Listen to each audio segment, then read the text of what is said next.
Hey everybody, welcome back to the Royalty Room. I'm Ashley Valenzuela, Legal Queen LA, whatever you want to call me.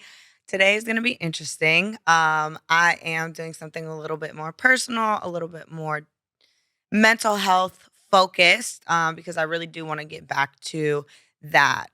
We've had an array of artists, creatives, models, everybody from here and there. But today we have a very, very important guest, my friend, one of my sister's first friend in LA, Miss Sneha.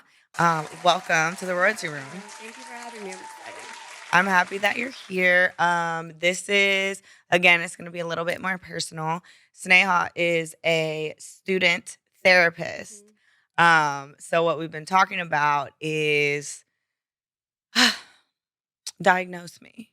But, don't diagnose me today, but let's get into it. Yeah. And first, how did you even get started in this industry? What is it about, working with mental health that kind of drove you here? Yeah. So I think the main thing is like therapy has been extremely helpful for me. When I was in college, I started out as pre med, as the stereotype goes. And I kind of just realized I didn't want to go down like the psychiatry route. I didn't really want to be prescribing people medication and spending like very little time with them like in as you would in a therapy room. So I kind of pivoted from that. And I always knew that I wanted to work in mental health given how helpful it was for me and how helpful I think it's been for a lot of people that I know. So it's a long journey, but definitely enjoying it so far. And I think it's super important, especially to have more people in the mental health space that are from different backgrounds so Mhm. people can have more therapists that look like them that they can identify with that understand their like cultural backgrounds. So I feel like those were like the main driving forces for me and I'm enjoying it so far. Yeah. Well, I appreciate it. Obviously, I tell you all the time, I'm super proud of you.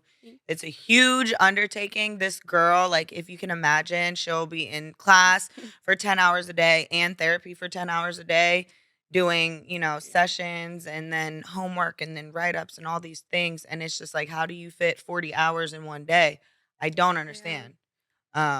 But something that you said when I was in law school and I was going through a lot of the crisis and trauma, Yeah. that I was going through, I went to a psychiatrist that my doctor had me go to, and I'll never forget it. I literally walked in, sat down. He said, "Okay, Yeah. you're gonna get this, this, this, and this." Gave me a script for 3 different pills or 4 different pills, whatever it is, and then I left, and that was it.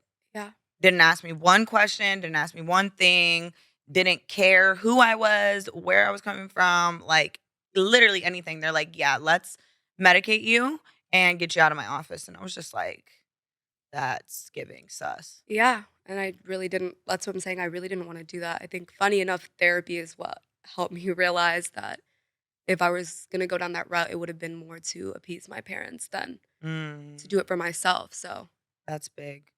And that I it's feel ironic in like that way. yeah, so that's something, we've talked about this before, but, something in your culture, your family's from India, Yeah. so it's kind of one or the other, just Yeah, doctor or it's very lawyer. few professions that are considered, like, exceptional or, like, Mhm. good enough if you really made it in life, and I understand that coming from, like, a developing country perspective, but I had to at some point, decide if I'm gonna spend so many years on doing something, like, it needs to be something that I, like, wanna wake up and do every day because, Mhm. like you said, it's hard. Yeah. So, enjoying it, I think, is super important. That's trust me, I get it. Yeah. Okay, Esquire, doctor, soon to be doctor. Yes, ma'am. Um, Parents just don't understand. I feel like that's like we could go on about that one And we'll get forever. there. We'll get there today. Yeah. So did obviously you're gonna ask me questions, but Mhm. did your childhood shape your views on mental health as well? Yeah, I think that there was very little room to say that you had mental health problems, especially coming from a family that immigrated from a very poor country Mhm. and who, like my parents, grew up pretty poor in terms of if you're comparing it to, like, American standards. Yeah. So saying, like, "I'm depressed," to them and I'm not speaking for my parents, like, alone, but just to say that, it's kind of like, "What are you depressed about?" Yeah. Because I don't think they had the room to think about or admit those things to themselves, and I'm speaking for a lot of people in generations before us and in other cultures. So I think there was a lot of shame behind that, Yeah. and feeling like it sounded like complaining more than a real problem. So again, that was another huge reason that I wanted to get into this because I think mental health is really important and it's very real.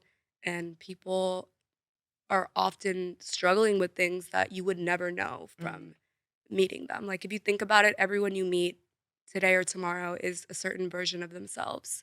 But there have been so many versions of them before that and so many trials and tribulations to become whoever they are that's standing in front of you. And I think the more we talk about it, the more we can normalize it and make people feel comfortable living in their truth and talking about their past. Yeah. I think another thing that's interesting is I've focused so much on like American culture. Yeah, And I feel like the if people say therapies for white people, like I hear definitely that heard all that the one time. before. Yeah. And I think the Black community is making huge steps in mental health. Like, Hmm. there's so many like young Black men, like Da Vinci, Romeo, all these people that are talking about mental health in the Black community as well. But then beyond that, we have the Hispanic community. We have Yeah. other countries. I didn't Yeah. even like think Yeah. of what things are like elsewhere because Yeah. we still have so far to go here. 100%. I think every culture has its own stigma when it comes to mental health, and there's like nuances based off of, what culture you're part of. But I think a general consensus is like it wasn't as acceptable to talk about or complain about things that weren't physical ailments, like Mhm. that you didn't need immediate attention for. It's always like, you'll be okay, you'll get over it. And like privacy, like Yeah. that's been something that's been brought up, like, with my family or, like, I've heard other people like, "Oh, we don't talk about those things because my family doesn't want them to know," Yeah. or, but it's just like, I get you everybody's not gonna have a platform, everybody's not gonna be talking on a podcast, or a TV show, but to get a therapist and to have someone Yeah. I advocate for therapy all the time because obviously, like you said, it helped you, it helped me, Yeah. um, you do have to find the right therapist. 100%. And I think with law, it's an old white man. People have that stigma about therapy. It's just some old white lady or some old man Yeah. that's just like, "Well, tell me your feelings." Yeah. But you And have to that's find a scary. yeah, you have to find a therapist Yeah. that's for you. And 100%. so someone that's young like you, that's of a different culture, Yeah. and like, that's really important. That's the Yeah. first step. And it might be hard. Like, it might take you can't walk into a therapy room and automatically, like, you guys just click. You Yeah. may have to try out a couple of different folks. Like, I think I told you this. I had a therapist, and she was probably about my age, super cute, super cool, and after a couple months, it wasn't therapy anymore. It was just like, I'm calling my shorty to gossip and, like, tell her the Yeah. tea on the new Yeah. boys, Yeah. Yeah. and she was like, "Oh, well, you should go to, like, Chateau Marmont and you can find a new man," and I'm just Wow. like, "Sis, I I wanna hang out with you outside of this session, but, like, Right. diagnose me. Yeah, Like, that tell those me something." boundaries need to be way clearer than they are sometimes. Yeah. Yeah. But going back to the point, feeling comfortable to speak to somebody in a therapeutic setting, it's just like, yes, you could talk to your friends. And of course, I deal a lot with the music industry. Yes, you can talk to your pen. You can talk to the mic. You can write in your journal. Yeah. You can, tell your homies. They're not talking back. Yeah. The journal's not talking back. Yeah. No one is asking you questions. No one's making you go deeper. No one's finding a solution. And your friends and your family, obviously they have biases. Maybe they're for you, maybe they're against you, maybe they're Yeah, like, whatever it is, it's yeah, not. but Yeah. there's no end goal. There's no work that's being done. It's just like you're dumping Yeah, everything. without healthy feedback that's, Yeah, like, productive, for sure. exactly. So, I don't know. I think everybody should have a therapist. It's the best I medicine. agree. I So, agree. student therapy, me, lady, I know you have Yeah, so questions. that being said, we're gonna expose Ashley today. Listen, it's a tell all. I might write a book. Well, I am writing a book, but we'll get into that later. The tissue's behind the curtain there. You're gonna need it. Saul. Okay. Don't set me up for failure already. I'm a Either crybaby way goes. gangster. Mostly gangster. Less Okay. crybaby. So, the way I want to start, I think even in therapy, when we're doing an assessment with somebody, um, obviously when we want to know what brings them in a therapy session when you're doing an assessment. But when we talk about things like trauma, a big important question to ask somebody is what are your earliest memories? And more importantly, when is the youngest that you remember stuff? Like, when are your earliest memories? Mm. What age was that at? Because that's usually very telling of if there was trauma present or not when we can't remember certain things or can't remember certain things before certain ages. So I'm curious if we're going to start all the way from the beginning, like what are your what and when are your earliest memories? Um, I would say age-wise is probably 4. Okay. Um, and I have blocked out a lot of my life, like early childhood, teenage, like I've blocked out a lot of my life. Um, but I have like images in my head, Yeah. or like memories of something. And something that my family has not been good about or has done too much of is like tell me what happened to me. Mm, So I don't know if sometimes I don't know if they're really like this is what happened or this is what someone told me happened, yeah. So you're you like know? doubting that. It's hard to know what's real and what's not. Yeah. Yeah. Oh yeah. Yeah. Do you ever now that you're older like try to look back on some of those memories that you've blocked out or do you find that it's been too painful and you'd rather not think about those things or just be okay with leaving those points of your life blank. I'd rather leave it. But Okay. I think that's the thing that we do in my family at least. We move on and act like it didn't happen, sweep it under the rug, don't talk Yeah. about it. Um yeah, it's easier that way. Yeah, it's a defense mechanism for sure. You know, our brains try to protect us and that's what I was saying about the memory thing. The reason why we can't remember certain things easily is our brain is constantly working to help us. So if something is too painful and too difficult, it'll kind of put Kick a it out. blanket over that. Yeah, make it harder to access memory wise. It's So giving this is serious, but it's giving Inside Out. it, that's a Inside Out great too. movie. I It's a haven't seen the great second one. movie. I I have to will watch it. say people think it's a kids movie, but like all adults should go watch that movie and figure out Bella watched it without me, bro. their emotions. I think it's helpful. Um, but yeah, I guess I want to know. I know this is kind of like a big question, Mhm. but how would you describe your family structure Mm. and the members of your family that you would say are important to you or main players or characters in your life? Who are those In people? what time period? Let's start from when you were really young and maybe talk about how that's changed over Okay. time. So my parents had me when they were 16. So there was no like nuclear family. They broke up like immediately after. So I've always had two separate sets of Okay. family.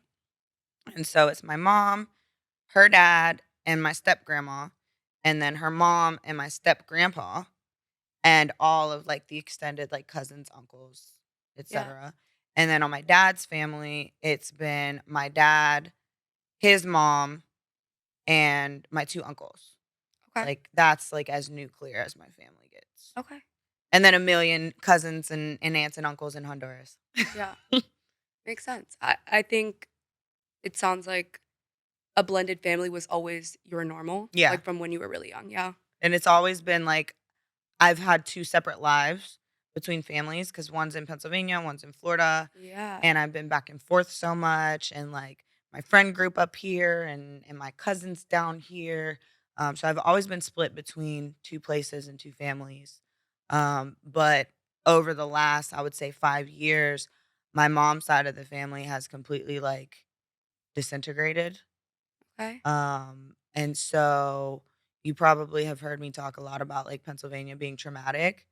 Yeah. Um, I don't think we've got, like, into it, but I do. yeah, Yeah, so it's gonna sound really morbid, but it's just like everyone's dead. Like, yeah, and that's some real shit. everyone's dead Yeah, or they're on drugs. And sometimes in some scenarios that's synonymous. Um, yeah. so going back, it's like my entire life for decades, it was this is my pappy's house, my mom's dad, and this is my Grammy's house, my mom's mom.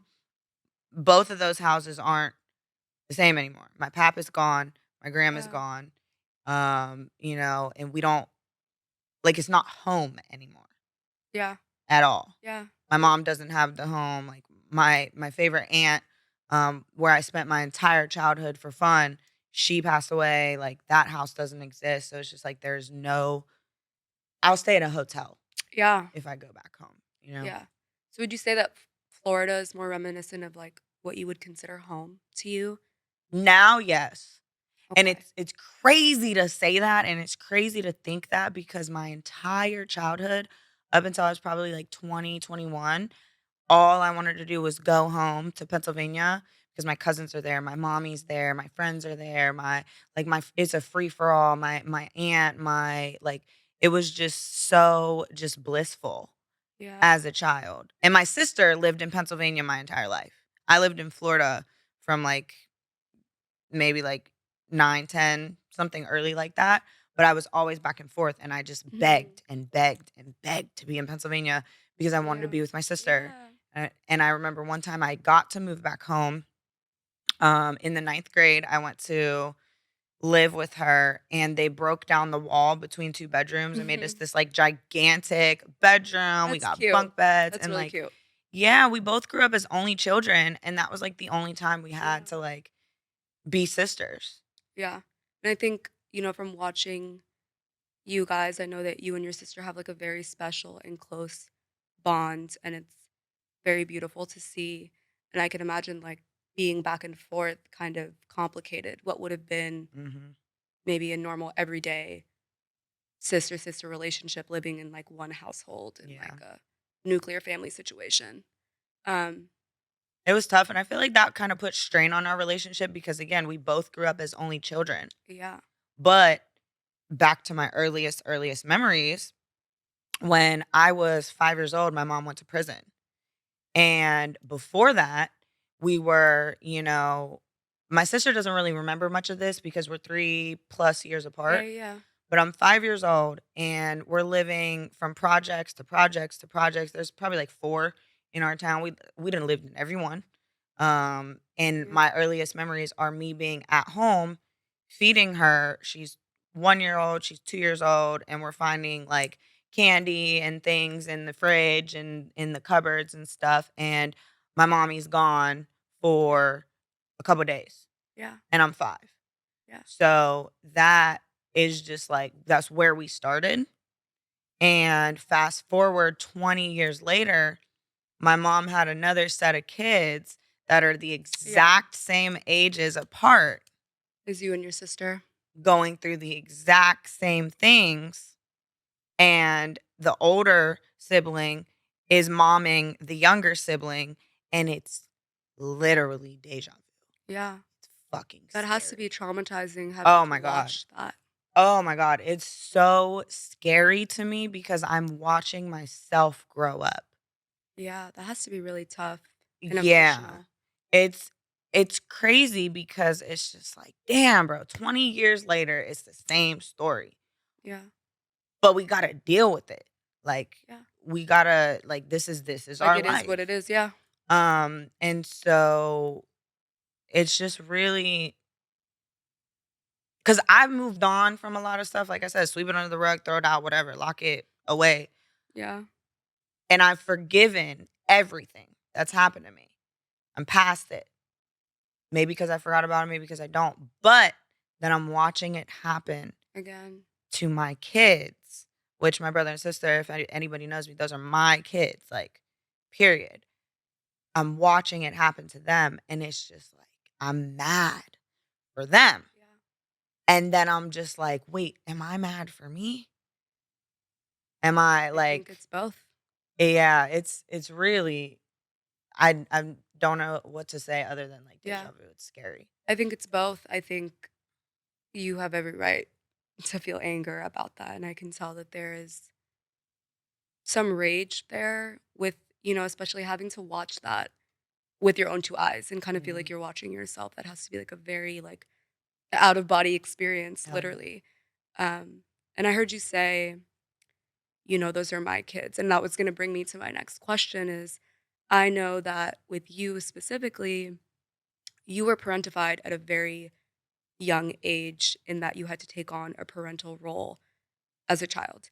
And in family dynamics a lot in therapy, we see that a lot too, where there's one child of the family, typically the oldest, who kind of had to take on the trauma of wherever their parents are at and how they're acting and moving as parents, and kind of having to step up and be the parent that they feel like their siblings deserve. And that Mhm. takes a really big toll on somebody, especially when you're a kid yourself and you're trying to figure your own stuff out, but now you have this immense like weight on you and pressure on you to also erase how many other kids. So Right. I want to talk about how being parentified for you at that young of an age, like how do you feel like that's affected you? And do you look back on it with resentment, or what are your general feelings about it?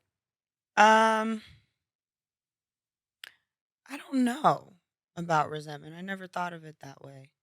But I went to church like 2 weeks ago, 3 weeks Hmm. ago, and I've never ever like, I've gone up to the front and I've, Yeah. been like, this is my step, da da da. I've done that stuff before, but I've never had somebody pray over me. Um, and I fell to the ground. I would have fell to the ground if the lady wasn't holding me. Like, I passed Yeah. out, like I couldn't breathe. Like, she basically was like, "You have to let go of all the guilt. Yeah. It's a spirit of guilt that's over you because you can't do or you haven't done enough for all these people that you shouldn't be doing these things for." In the first place. Yeah. Right. And you have not wasted time, but you have robbed yourself of time for you to find a husband and for you to start a family and for you to be dating and for you to be, doing all these things. Yes, I went to law school. Oh my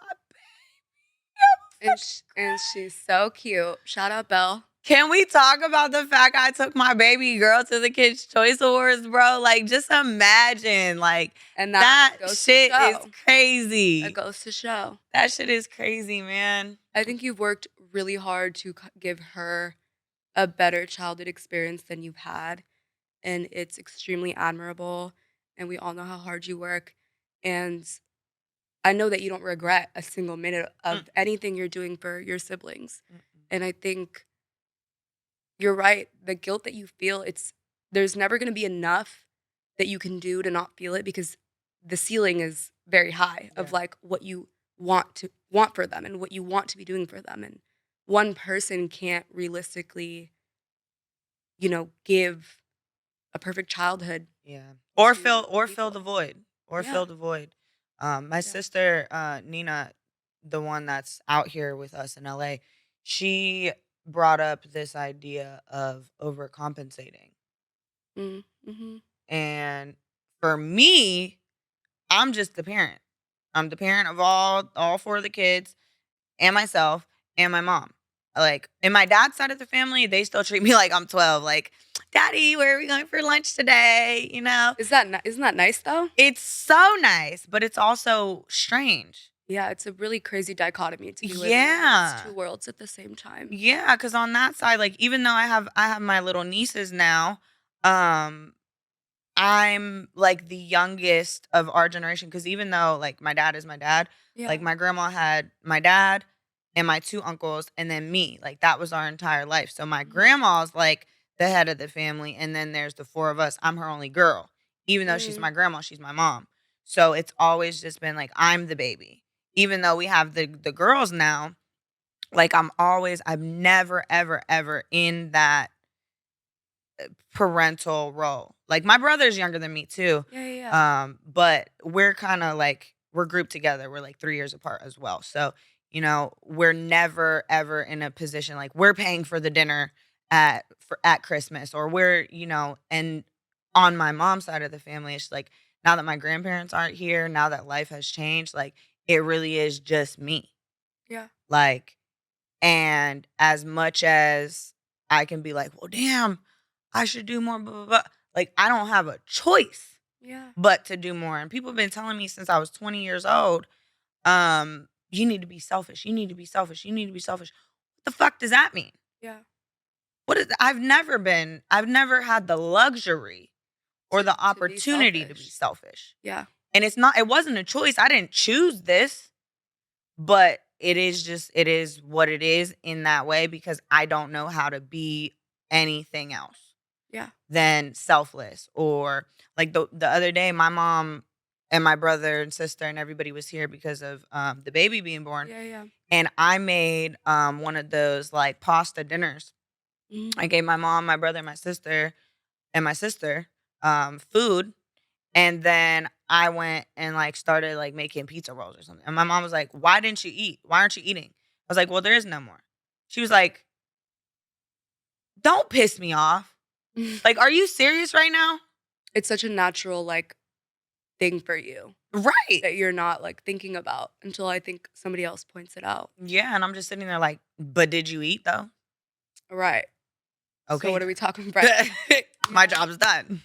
yeah. It's just always been like that. I don't know. I think there's a really strong desire for you to be the adult that you needed in your life when you were younger. Ooh, that's my favorite quote. You need it when you were growing up. And I think, like, you really wanna be that as a nurturer and a caretaker, but also in terms of your career and everything, like, I think you wanna be, like, the role model that you wish, that you had at that time. And I think while that's beautiful and great, it's also hard to constantly chase that because you wanna be perfect and you wanna do all these things and live up to this idea of, like, what you've always wanted for yourself, and I think it's great, and I think you're extremely ambitious. Um, Thank you. you are, and you work very hard. I just think that the, like, pursuit of trying to be content and happy is very difficult when there's no, like, end to it, you know? Yeah. There's always more to do, and there's always more you can be to your siblings and your even to your sister who's older, like, you're trying to be all these things for all these people and also accomplish, all of your goals, and it can be a lot for one person to carry, and I think the stress, like, you can carry it really well, but it can only go on so long, and so Mhm. there's There's needs. You my guys look so cute baby. there. There's my baby. Let's I take a was right photo. here. Right here on the pod. Episode number 2, You featuring my sister. guys look very cute. Thank you. Yeah, it's definitely like, I don't know. And I don't wish it upon anybody, but at the same time it's just like, you'll never understand. Yeah, And I say that, like, even my sister's like, "Well, I want to help and I want to do this, and now I'm like, I'm old enough to be in like ahead of the family, and we're doing all these things." And it's just like, I love you, I get that, but still, you're never gonna understand. yeah, it's a different experience. Yeah. Yeah. Would you say that you're angry as a person? Because this goes back to what I said, you can hold it all and carry it really well. Some way or another, the emotions that you're feeling from carrying all this shit comes out. Mhm. Whether that's in sadness, whether that's in anger, rage, it comes out one way or another. Yeah. Um, And so I wonder. I've been Well, both sides of my family, they got a lot of anger, Okay. and very, like, we're very, like, tough, like, people. So it's always been like, we talk to each other crazy and yell and scream and all the things. So there's always that. But also the only way that we ever dealt with anything ever, me, myself included, of course, is anger.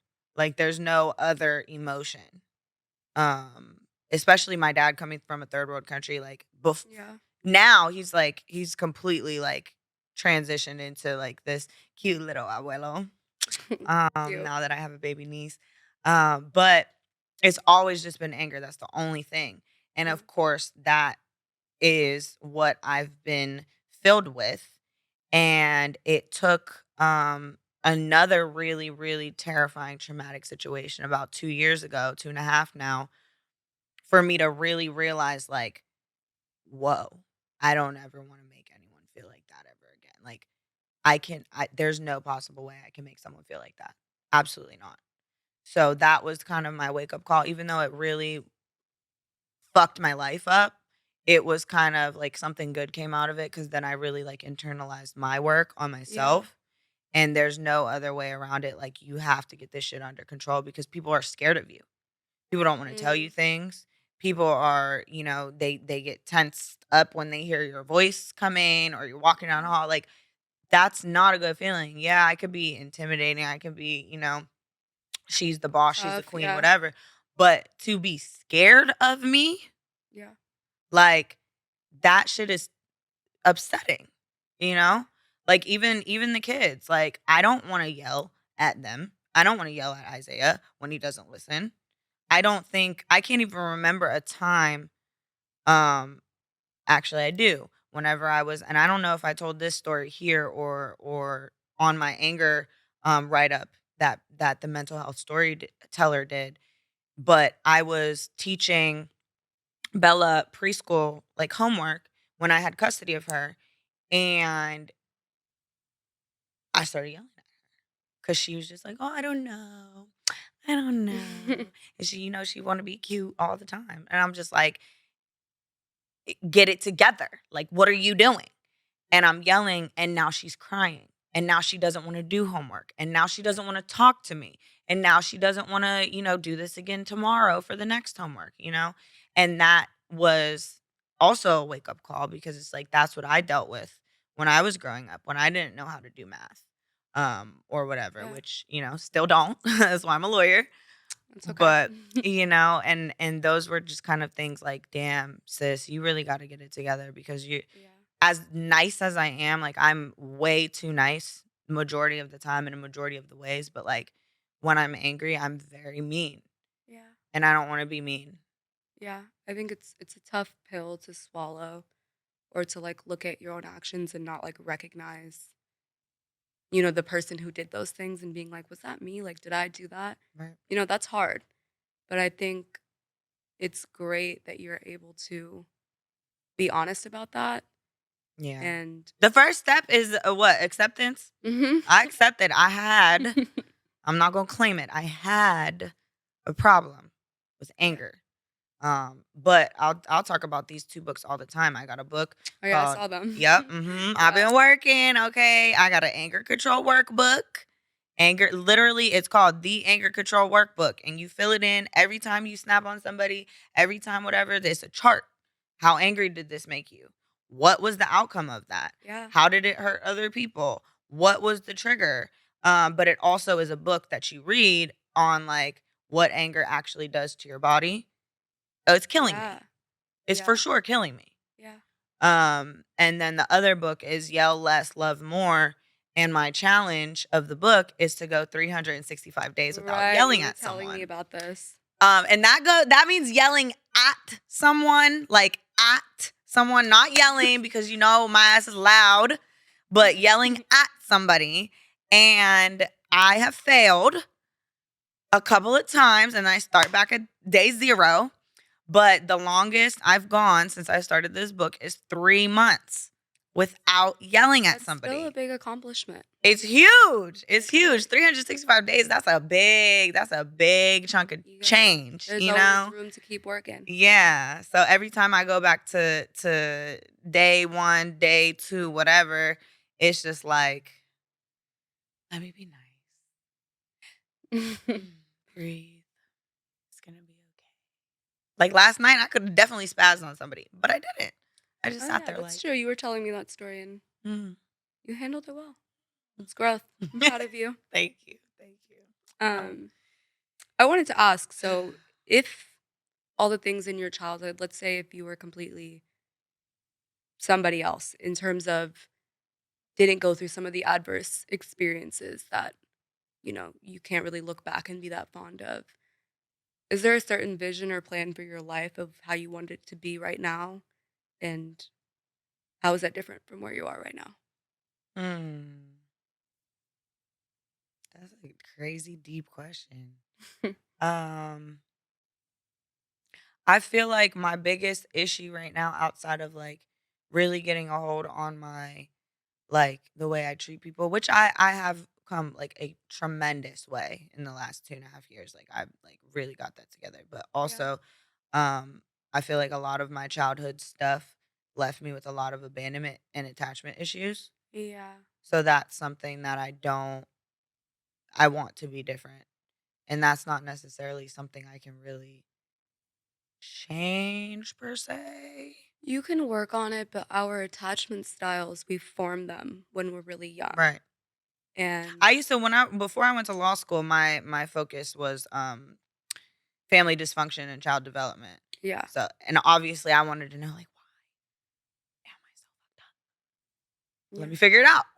Because family Those dysfunction. those formative years are like really important for like just how our attachment is as adults.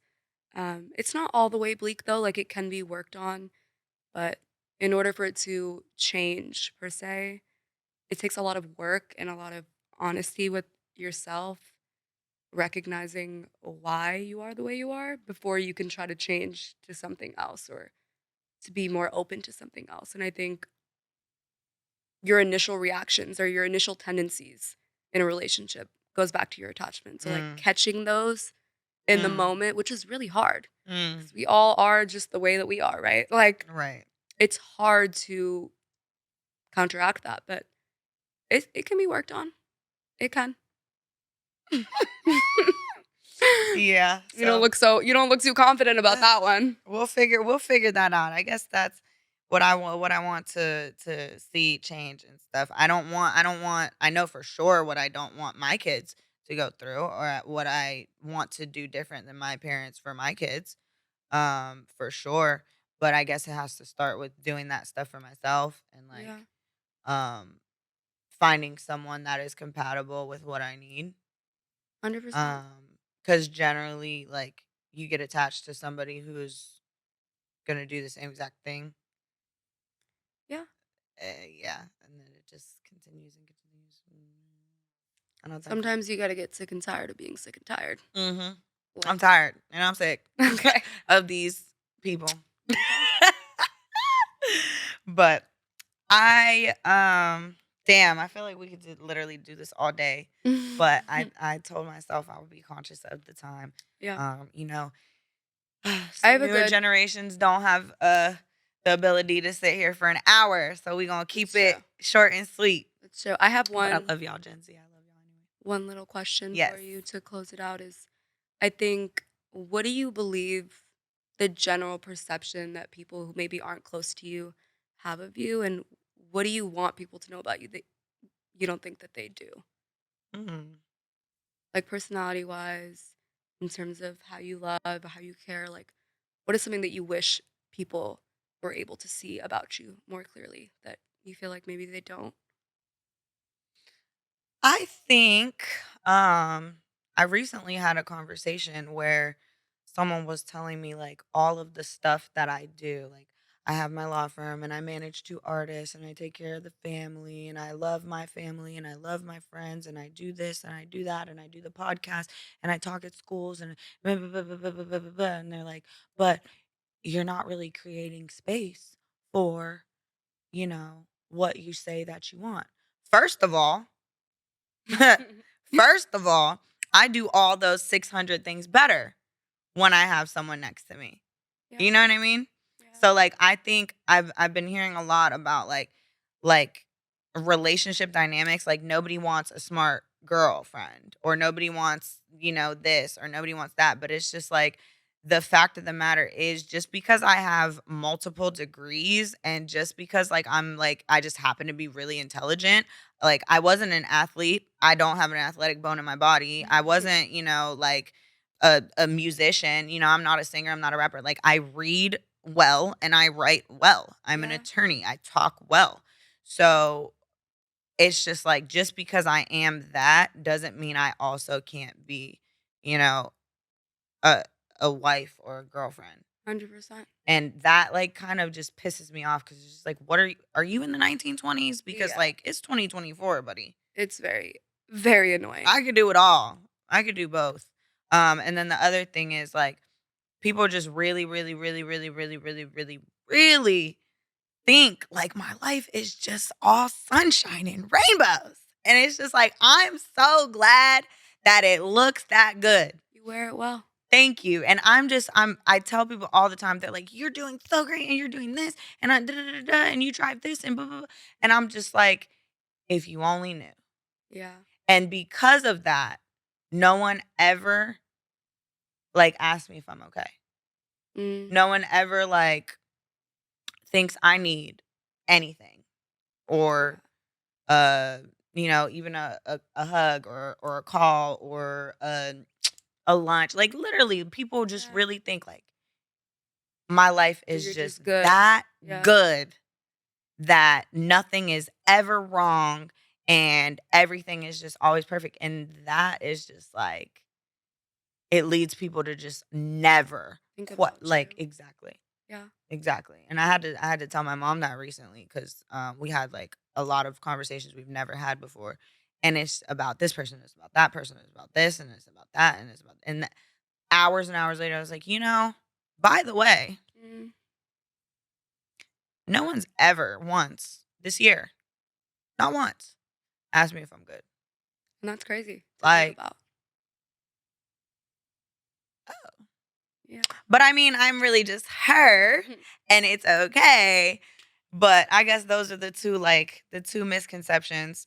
Okay. But I am good. Don't get it twisted. I'm good and I'ma always be good. But Hmm. just because I know I'ma always be good doesn't mean I don't need Check-ins. check-in. Yeah. Yeah. Yeah. I think that's a good takeaway. Like, check in on your strong friends, honestly, Mm-hmm. because they be the ones, man. I'm carrying the weight You of the know? world. For Yeah. sure. But my last question for you is we Yeah. talked a little bit about therapy. What is your like one takeaway that whoever watched this episode, you want them to take away about therapy, or their lives? Yeah. I think the biggest one is obviously we talked about the misconceptions about therapy. The therapeutic lines is so important before you can even do therapy, like getting a good match, like you said. But Mm. I think the biggest thing is like nobody is too healed for therapy. Oh my Like I God. think That was tea. because you can elevate every year and be way better than who you were last year, and you could have done a lot of healing, on your own. But there's always more work to do, Right. and I think it's helpful for everyone to have a therapist, even if you're not seeing them every week or even if you're seeing them once a month. Like, there's always more work to be done and things that have been pushed to your subconscious that, like you said, you wear well. But that Mhm. doesn't mean there isn't things to be worked on. So, That is so yeah. good. Wow. Yeah, honestly, I've heard that a lot. I've heard people, I don't need it. I don't need it. I'm good. I'm cool. There's nothing wrong with me. Yeah. Or, yeah, I was in therapy 2 years ago. It was cool. Like, okay, what Yeah. happened this year? Yeah. Like, what Yeah. happened 20 years ago that you didn't remember, but now it just came back to you? And, it's an up and down. Like, the mental health journey really is just like, it's a constant roller coaster, whether you're good, whether you're bad, whether you're depressed, whether you're manic, whatever it is, it needs to be checked in on.